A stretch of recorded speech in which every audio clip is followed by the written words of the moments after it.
Alright, let's keep the momentum going with part 2 of every protocol explained as fast as possible. If you thought part 1 was a whirlwind, buckle up, because I'm about to make sense of email, security, and VPN protocols in just 3 minutes. First up, email protocols. Ever wonder how your email actually gets from sender to receiver? That's where SMTP, IMAP, and POP3 come in.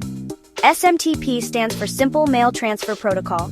Think of it as the postal service for your emails. It sends messages out from your device to the world, but it doesn't bring them back. That's where POP3 and IMAP jump in.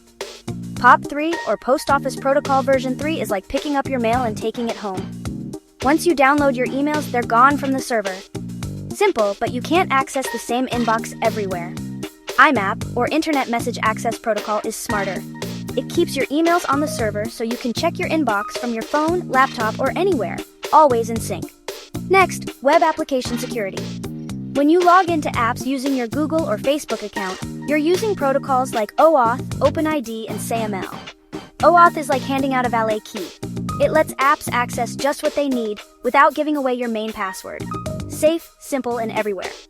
OpenID Connect is the ID badge you flash to prove you're really you, built on top of OAuth, making logins even smoother. And SAML? That's the security guard in big organizations. Single sign-on for employees to access multiple services with just one set of credentials. Let's slide into VPNs and remote access. VPN protocols keep your data private online, but not all are created equal.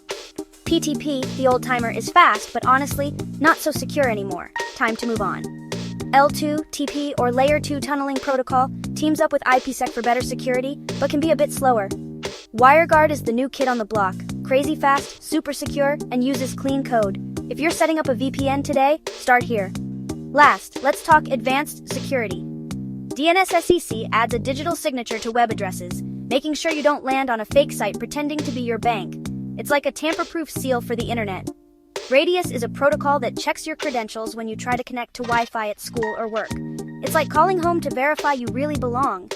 Diameter is Radius's bigger, smarter sibling, used by mobile networks to keep track of who's allowed in and what they can do. And that's a rapid-fire tour through some of the most important protocols shaping your online world. Want to keep leveling up your tech game? Subscribe for part 3, where I'll break down even more protocols you use every day, without the jargon, just the facts. See you in the next one.